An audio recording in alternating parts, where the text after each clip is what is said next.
Back with closing trades right here in 89. And the closing trades are now nudging back to the green. 15,700 is back, and we've got the breath as well now in favor of the advances. Who would have thought that we'll manage to recoup all of our morning losses given the kind of global context that we kick-started trade in and the gap down that our markets as well followed in line with the rest of the globe. Look at how sharp the cuts have been across the Asian screen, about a 3.25% cut coming in for Japan. While China managed to close marginally in the green, Hong Kong as well was down 1%, 2% cut for Australia, 1% down for Korea as well. Quick check on what the European markets as well are up to, because there too you are seeing mild bit of red come in across the screen, barring DAX, which has just about managed to nudge up back to the green. The US futures though have seen a phenomenal recovery, and I guess our markets are tracking those right now. All a sea of green as we speak right now. In fact, you've got recovery coming in commodity markets, in particular for oil as well, which is now holding up by about 0.3%. Mahantesh Sabarwal too on the show with us. Mahantesh, hi, good afternoon. Good to have you on the show. What is it that you're making, Mahantesh, of this resilience of the market? Because A, very shallow dips, and B, even those shallow dips are getting bought into. I think there is this whole preponderance of liquidity in the market. Earlier, we used to see that liquidity surge would come from the FIIs. We also now find that the liquidity surge is on sustained basis from the domestic investors as well. And not looking at just a 1 month, 2 weeks phenomenon, I'm generally looking at what's been the trend over several months. And now, as the fiscal year over, most of the companies announcing their results, we find that the resilience that you talked about is clearly visible in the corporate results, such that we will be able to see a smart recovery in earnings in this fiscal year, the 2022 year, and hopefully the markets will continue to rise. All dips will therefore get bought.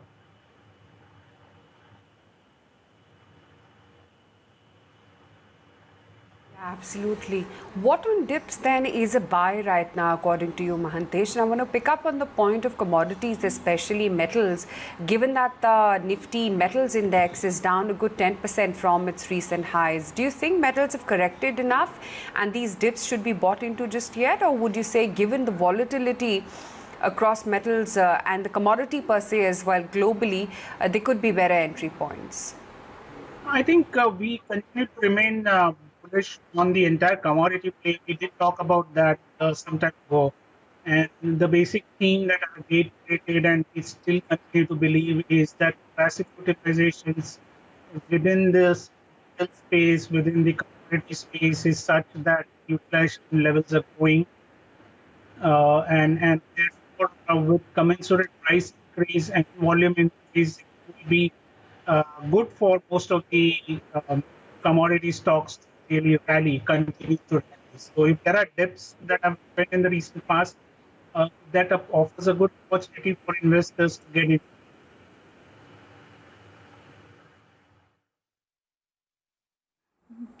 Okay, let's get in a view then on some of the stocks that have seen quite a bounce back in today's trading session. And Naresh, come in on the charts of the Adani group of stocks after witnessing that carnage last week where we saw some massive market cap erosion. How are you reading into the recovery in the Adani group of stocks today?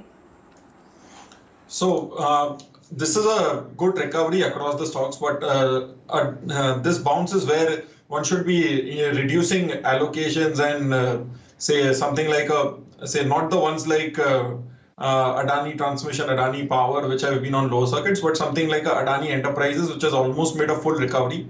So this is a good time to get out of the names unless one has a very longer term view, because the volatility will continue to remain high. Adani Ports could see some more recovery towards 760 to 800 levels. That is where one should be looking out to book the positions or even book losses and stay out, because once such a big fall happens, the volatility continues to remain high, or maybe we go into a sideways zone. A fresh bull market and then could be some weeks away. So as of now, the view is selectively keep trimming on positions on major rises. So for example, as of now, Adani Enterprises comes into the one which one should take an exit. Maybe Adani Ports has quite a bit more to go on the upside.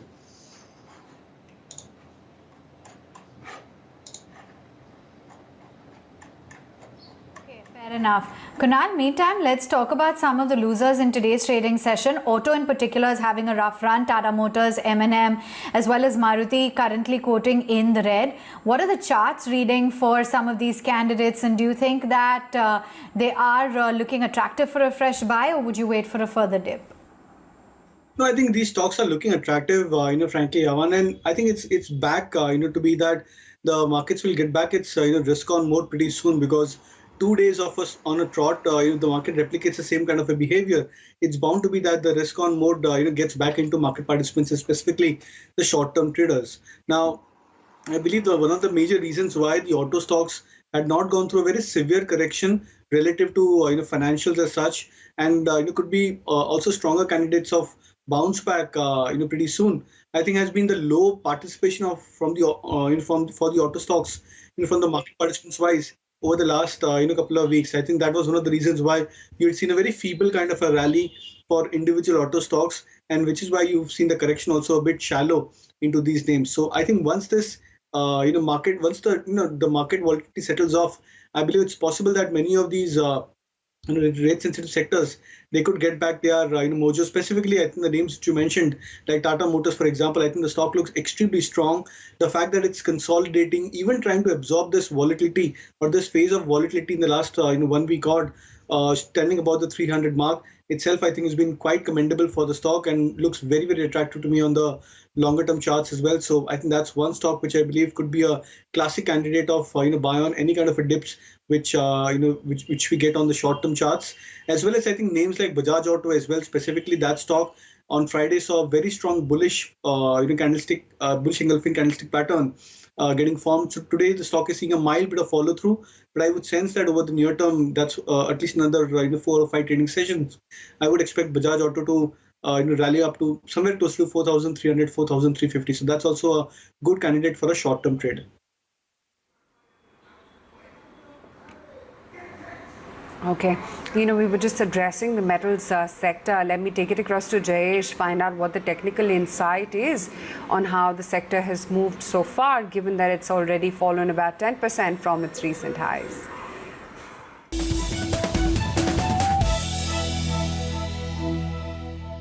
It was a bad week overall for the base metal space last week. The base metal index on the London Metal Exchange posted the worst that we've had since 20th of March last year, and similar was the case for the LME copper prices as well, which declined almost 9% to post the worst week that we've had since 20th of March 2020. But that also has a rub-off effect on the Nifty Metal Index, because that ended as the worst sector performer of the week, and it was down about 6.5% during last week. Not only that, it also posted the worst week that we've had since last of September, and with the correction in price, we've breached the 50-day moving average for the first time since 1st of Feb 2021.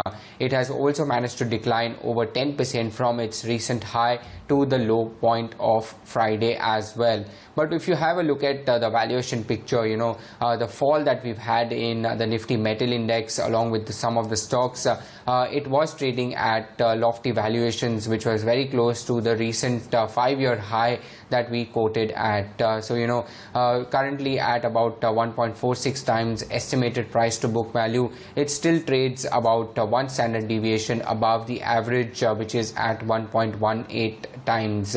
Also, if you have a look at the price performance, some of these stocks have fallen more than the Nifty Metal Index. JSPL has been the worst performer, more than 20% decline from its 52-week high, followed by SAIL and NALCO, which have also managed to decline about 18% apiece. And then you have NMDC and Vedanta, which have also managed to decline more than 15% from their 52-week high. Okay, here's also TV Narendran talking about the volatility in metal prices and whether or not it's here to stay, also the possible solutions. This is something which there's no easy answer to it, there's no easy solution to it, it's not ideal. Part of it is structural, part of it is speculative, right? And which is what the Chinese government is trying to work on. They're trying to work on the speculative element of the prices. Structural elements are there for good, but the speculative elements are something that they're trying to discourage. But on a longer term basis, like I said, the only answer to the situation is to have more production capacity available. in the country, which is good for India because that will trigger investment. So that's where the cycle is. As far as its impact on the costs, yes, it is having an impact. I think there are two dimensions to it. One is the cost, but like I said, I don't see it to be at this level forever, right? So it will go through some volatility.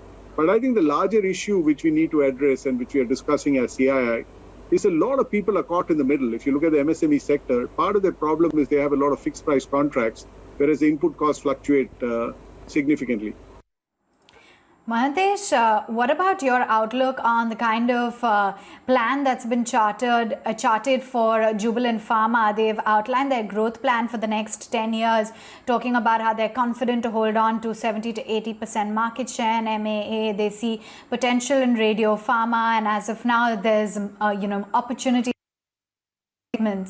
How are you reading into these specific plans, and within pharma, does this look like an interesting bet? So Jubilant Pharma is not a radar kind of universe. There are better pharma companies to look at. While the company may have outlined the longest plan for itself, it may be remembered that it's been a leader in review for several years. So maintaining that market share and reiterating that is something which is not really new. So what we would really focus on when it comes to the pharma space is look at the post-COVID care portfolio of various companies. That portfolio is growing or not is the bet that one should really take on. So I think it's better to focus on the larger pharma companies.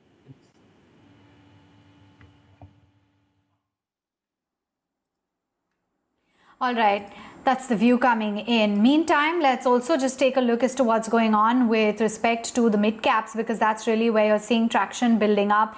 In fact, you've got the mid cap index, which has seen a smart recovery of about 0.6%. A whole host of names as well that are lighting up the screen, and really from the high beta pocket. So GMR Infra, Bank of India, Union Bank, the Adani group of stocks, of course, the Coromandel International, BHEL, as well as Max Financial Services, that's up about 4%. Dixon, IRCTC, and AU Small are some of the other notable outperformers. Within this pack, Kunal, just going to pick out a few names, the likes of an AU Small, Union Bank, BOI. How are they looking on the charts? AU Small Finance Bank specifically, I think, is an interesting play because, Aman, if you remember, I think a week or two back, the stock had seen a strong, price volume breakout move. It managed to break past about the 50-day moving average. For the last 4-5 days, even when the markets were going through a corrective phase, this stock after a rally came back and touched back its 50-day moving average. There were intraday dips below the 50 DMA, but then net result of that is that the stock managed to just hang around and hang above the 50-day moving average for quite some time. It's now making a dash back again on the upside. So this, in classical terms, we'll call it as a breakout, then a slight pullback, as well as now a continuation move on the upside. So this could be a decent breakout for AU Bank as well. The pattern breakout is approximately of 75 to 100 rupees on the upside. So a breakout about the 1065, 1075 mark would probably take the stock higher to 1175, 1200 kind of a potential target range. Out of the other names which you mentioned, one I will probably try and pick up even IRCTC as an interesting play. I think that stock has been one of the few buzzing stocks the moment it got back into the F&O category as well. I think the stock has been buzzing quite strongly. We've seen short-term corrections, short-term dips being bought into for the stock. The support of 2000 has been a very strong support for IRCTC. In fact, this was a major resistance for the stock for the last 2-3 months. But I think post the breakout, which happened a week or two back for IRCTC, it's changed the characteristic, it's changed the behavior as well for the stock at those levels. So now with 2000 as a closing base kind of a stop loss, I think traders could look at a buy on IRCTC even at current levels. And I believe the momentum continues. You could be looking at the stock coming back towards its all-time high levels of 2,200 and beyond. All right, let's take it across then to Poonam, who joins in with all the details on the Assam government giving their plans to waive off the MFI loans and what kind of a relief is going to bring about to Bandhan Bank on the back of this. Let's take it across to her with all the details. Poonam?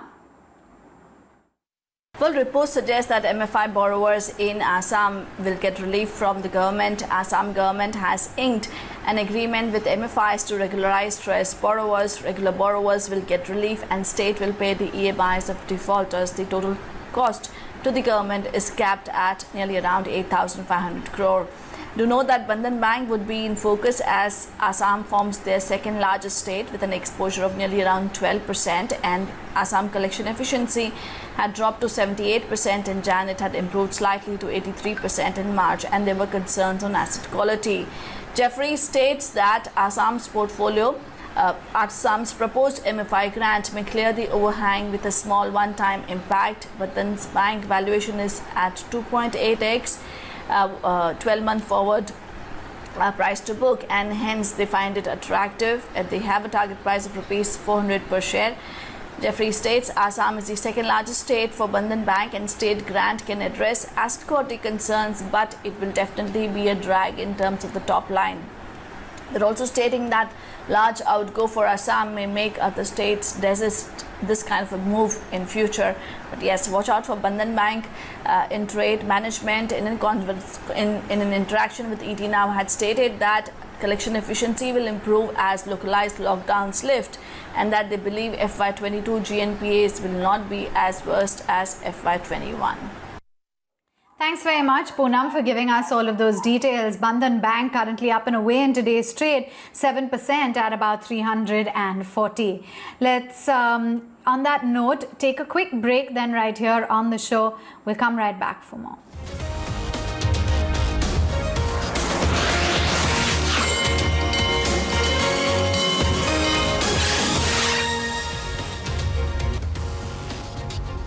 Back with closing trades right here in ET Now, and the closing trades are definitely in recovery mode. We're in fact up 40 points, and that's a significant recovery from the gap down that we started off with. But I have to say that amongst the global market weakness, and especially our Asia peers, of that matter, how the Dow futures as well was scaling up when we came into trade today, we are definitely the more resilient and the outperformers amongst the region. Having said that, there's been a phenomenal recovery play out even for Dow futures. We're pretty much in tandem with that. But Kunal, do you see this uptick and move beyond 15,700 sustain? Well, it seems like, Aisha, because as you pointed out, that one of the factors which I think is leading to this recovery is not just the market internals, but something which is dependent more across the globe, and that's on Dow Jones. So what had happened was, in this 4-5 days of a sort of a non-stop correction for Dow Jones, many of the indicators had come back into extremely oversold territories, specifically like the RSIs, MACDs, and a couple of other contrarian indicators. Now, when you see such kind of a behavior, you typically expect that from those oversold natures, you will see a bounce back. Now, the question is that whether, the bounce backs are of different natures. Some of them could probably last for 2-3 days. Some of them could probably, mean very strong reversals, which could last for many months on a trot as well.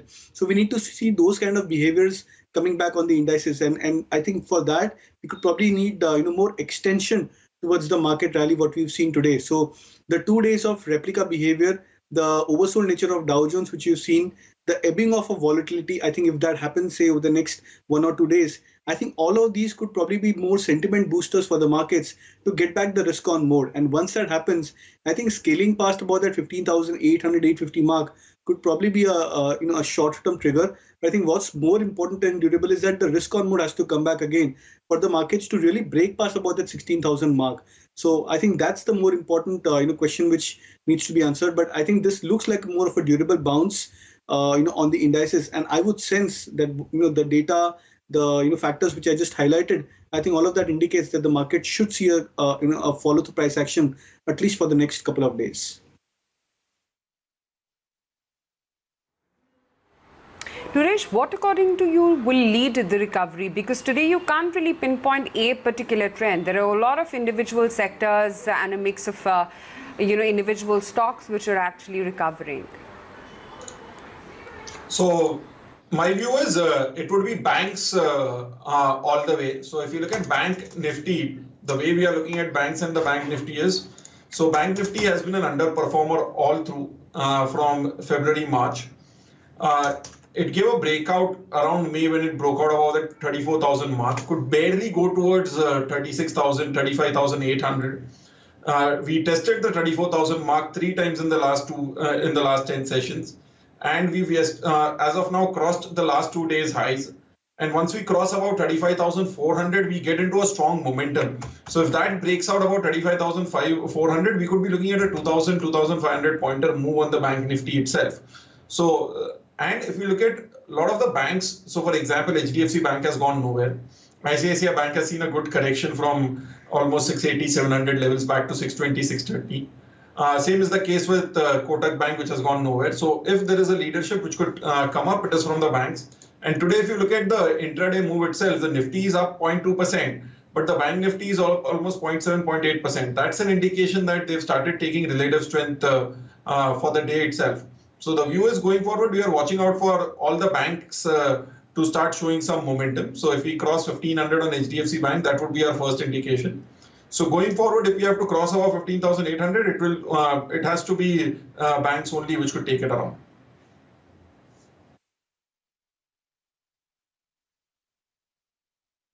Okay, fair enough. Let's get a move on then. And Mahantesh, wanted to understand how exactly you're looking at the overall PSU basket, given the kind of updates that we've got with respect to BPCL's privatization and the whole host of divestments as well lined up. Where are you finding favor within this space? Banks have been a rank underperformer for several years now, and they've been struggling with capital, frankly, because the NP ratios have been quite heavy or very high for most of them. But fortunately, the provision coverage ratio this time around is upwards of 90% for many of the banks right now, so closer to 90%, one would say. With such large provision coverage ratios and with the CAR ratio now somewhere around 14-15%, many of the PSU banks are now, from a balance sheet perspective, looking quite strong. The NPAs, the worst of the NPAs, I would say, is now over. With the pandemic recovering now setting in, the bank should be able to get into the recovery mode quite swiftly. Something of this sort we've witnessed in the larger PSU banks. The smaller PSU ones are what are catching up right now, so would generally be favorable for PSU banks at this moment. But then it's frankly, it appears right now to be a 3-month, 6-month play and not really beyond, because the next move in terms of capitalization is expected, and we don't know whether that will be dilutive in terms of earnings or not.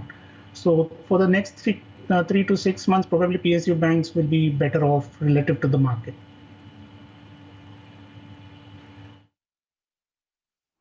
All right, Mahantesh, we'll let you go on that note. Thanks very much for joining in and sharing with us that outlook. A quick word then, Kunal, on a Bandhan Bank. So I think incredible move today for the stock. It was backed by, I'm sure, a lot of news flow surrounding the stock. But what it did was, in the morning when I mentioned on Bandhan Bank that the stock has a resistance closer to this 200-day moving average, and it took almost, the last 2-3 months for the stock to try and break past above the average. Today, that breakout confirmation has finally been seen for the stock. So I think that level was closer to 334, 335 on the spot levels for Bandhan Bank, and the stock has given finally a breakout post that level. So I would sense now that the stock would get back into the groove. I think now the targets open up for Bandhan Bank closer to even 360, 370 kind of levels over the very, very near term. So it now depends on strong follow-through price action. I think this is going to be more of a defining trend for many of the stocks, because if they see a strong follow-through price action, then we can probably expect much more higher targets for many of these names. But typically, I think you take it step by step, at least from the very near term. I would look at 360 to 370 as a potential target range now for Bandhan Bank. Right. Okay. On to an 18-hour exclusive then, and we seem we understand that the government has reactivated Disinvestment of Air India's ground handling subsidiary, that's AIATCL, it has been cancelled, or rather it was cancelled in 2019. So what's really changed and why is it that it's back on the table? My colleague Karishma Sudani joins in with exactly those details. Right. We're picking up from our sources that last week an interministerial group on disinvestment decided to put off Air India's transport services on sale. This is the ground handling services that government had also, of course, decided to go on privatization in 2019, but had to cancel it because of various issues. And now it's getting back on track. We're picking up from our sources that a meeting was held in order to decide the final contours. The government is likely to put off its stake of more than 50% for sale. We know the Air India process is already on track, and this could be more like a sweetener coming with it. This will not be clubbed with the Air India deal, but is going to be parallelly conducted. In fact, government also reviewed the previous EOI. It looks like the Modi government is very focused and serious on its disinvestment agenda, and this is yet another one asset that we are seeing is going to be put on sale very, very soon. Okay, on that note, we're going to take a very quick break. Come right back. Lots more market movement to track.